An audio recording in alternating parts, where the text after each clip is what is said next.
Good morning, children. This is class 6th, subject social science, chapter number 1, civics, and the name of chapter is understanding diversity. This is lecture number 2.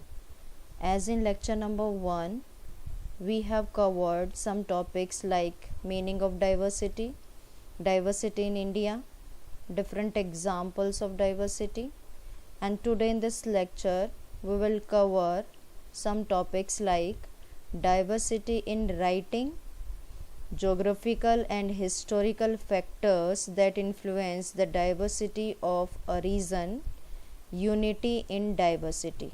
So these topics we will be covering in this particular lecture. So let's start. Diversity in writing. As we know, different people, different writers, they write about different things, different topics. For example, some writes about childhood memories, some write about accounts of king, means according to the king, or if anyone has interest in history, they write about kings, life of forest, fights and friendship, value and education. These are some topics only. So people have different thoughts and imaginations. That's why they write the different type of things. This shows the diversity in writing. If suppose every person has the same thought and same imagination, so what will happen?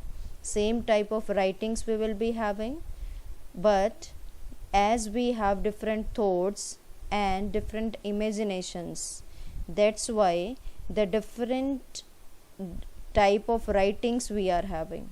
So this shows the diversity in writing.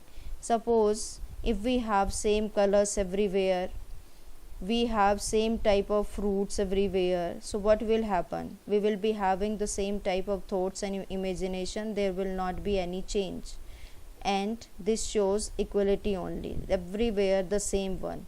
But here we are talking about diversity in, so the diversity in writing means when every person has different type of thoughts and imagination, and they write about those different thoughts and imaginations.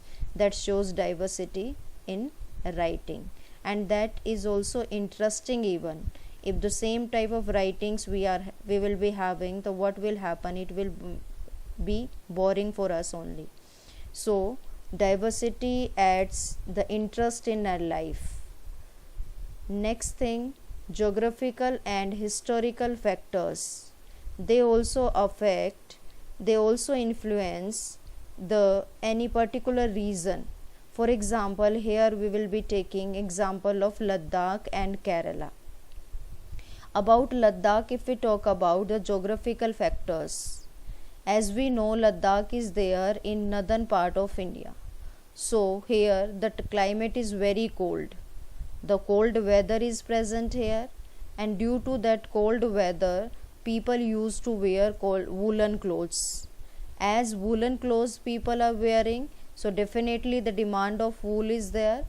For that, the people here, what work they do? They rear sheep for wool, and that wool they sell there in the markets then. And among that, Pashmina wool, that is very much famous and very costly also, they sell it to the traders and get their earnings. So what type of work they do there? They rear sheep. And if we talk about the eating habit of Ladakhi people, so there in Ladakh, people eat meat and milk products. So the geographical factors of Ladakh, according to geographical factor, if we talk about what do they wear, what do they eat, what type of work they do, we can explain easily. Due to cold weather, they used to wear woolen clothes. As woolen clothes are there in demand, so they rear sheep because we get wool from sheep. And from that, out of all, Pashmina wool is very famous and costly also, so they sell Pashmina wool there in the market to the traders to get their earning. So that is work done by them. And what type of food they eat? They eat milk and milk products and meat. Then if we talk about historical factors of Ladakh, as there in Ladakh, Buddhism that reached here, Islam introduced here. So due to these factors, population of Ladakh is influenced by both the religions. Both the religions are present there. The population from both the religion, Hindus also present there. So that also add the diversity to their life, because all the religions they have different customs there, and according to that the people they are following, so that add the diversity among those people. So here we talked about Ladakh, how geographical and historical factors they affect any particular region, or how geographical and historical factors they influence any of the region. If we talk about Kerala, as we know that it is coastal area, that is near to the coast in southern part of India. And if we talk about the people there, the people of Kerala, they grow spices and rice. This is the main occupation. If we talk, as it is coastal area, so definitely they catch fish from the sea also. So there the main eating habits, that is they eat fish and rice, as they grow rice and the spices, and spices is very famous there in Kerala. They sell it there in the market also. According to the weather, if we talk about, people in Kerala, they wear cotton clothes. So this is all about the geographical factors of Kerala. The coastal area it is, people grow spices and rice here. People in Kerala wear cotton clothes. According to the weather, they eat fish and rice. So we talked about the eating habits of Kerala according to geographical location, and what type of clothes they wear according to the geographical factors. If we talk about what type of work they do, definitely they grow spices and rice and they catch fish from sea. That is all about the geographical location, and how geographical location affect the work done there by the people in Kerala.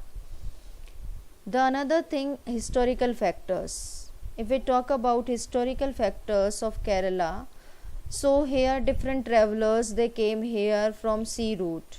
If we talk about Ibn Arab travelers, they came here, and out of those Ibn Battuta, who was Arab traveler, was very famous. Even he wrote some travelogue. Travelogue means the explanation of his traveling that he has written. So he wrote different travelogue when he came here in India. So the Arab travelers also influenced the culture there in Kerala. The second example if we take, that is Portuguese. Portuguese people came here by sea route. For example, Vasco da Gama, the first Portuguese who came there in India, and they also influenced the culture of Kerala. So because of various historical influence, people in Kerala practice different religions.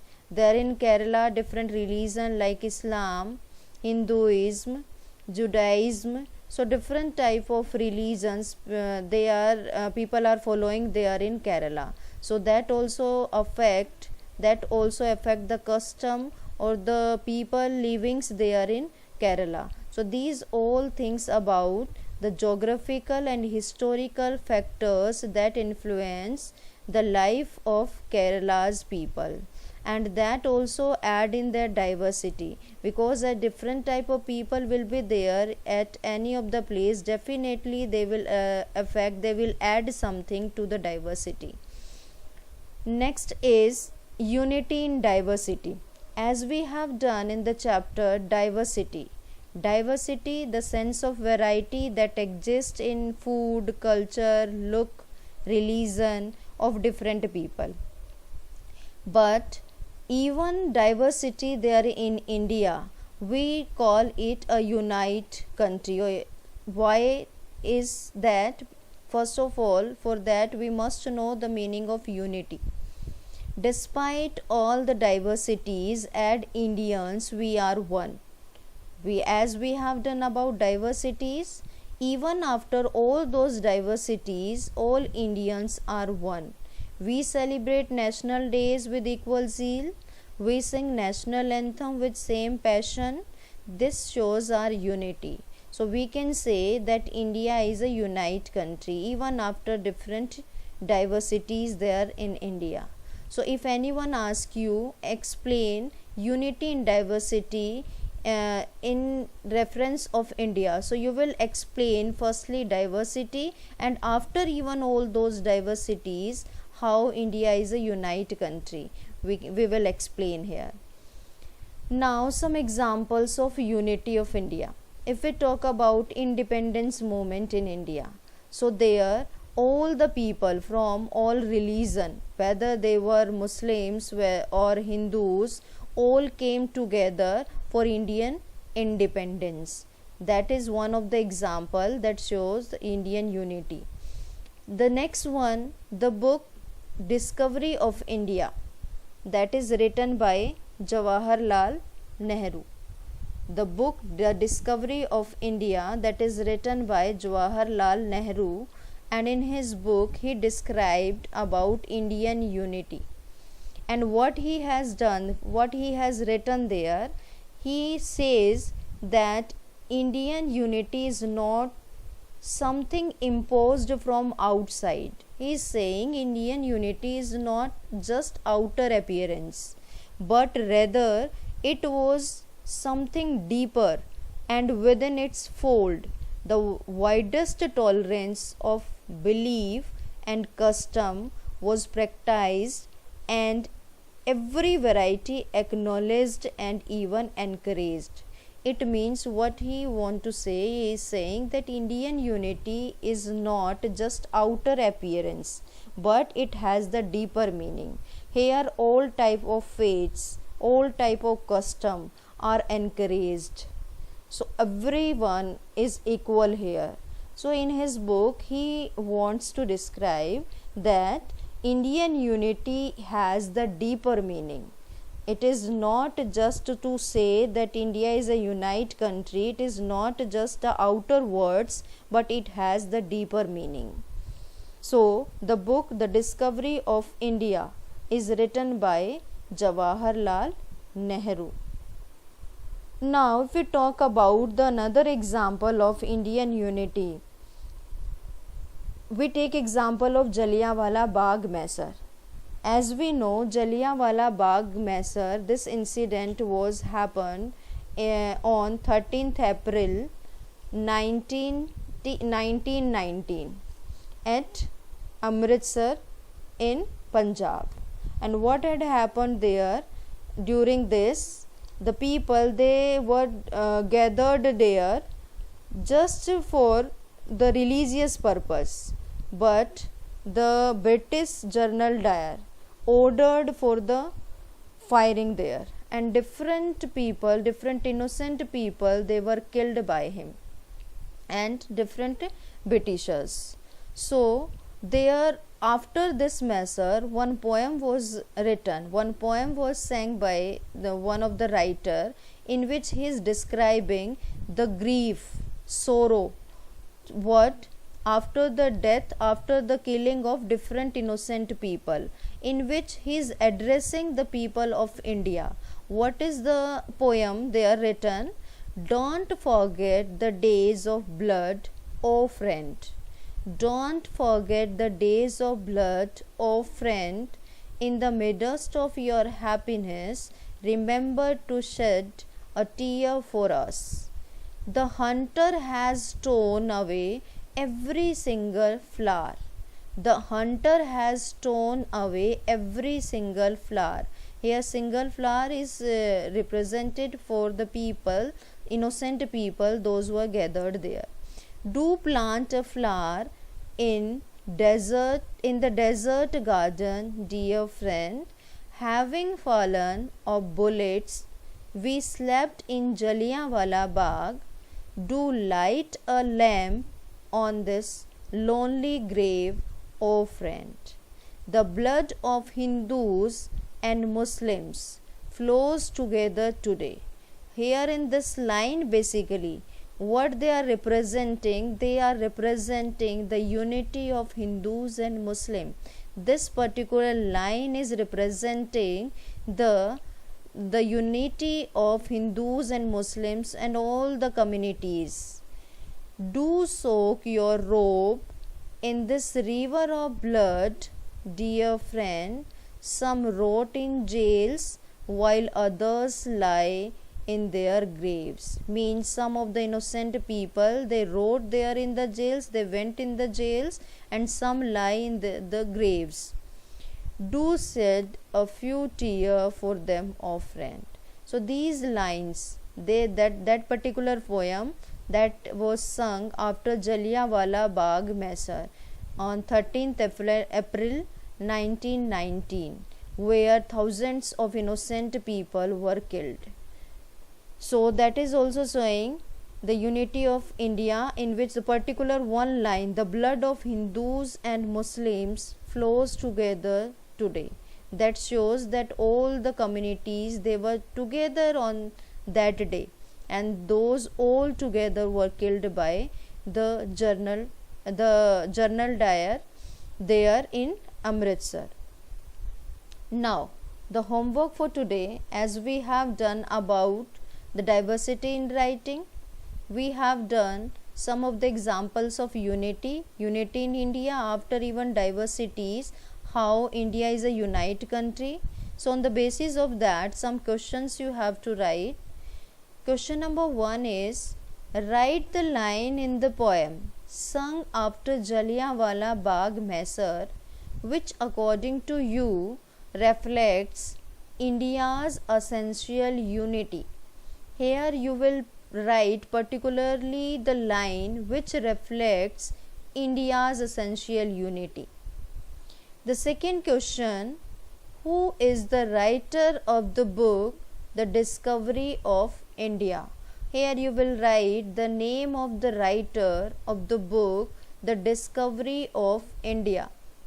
Third question, list 3 ways in which the different geographical location of Ladakh and Kerala influence the following: the food people eat, the clothes they wear, the work they do.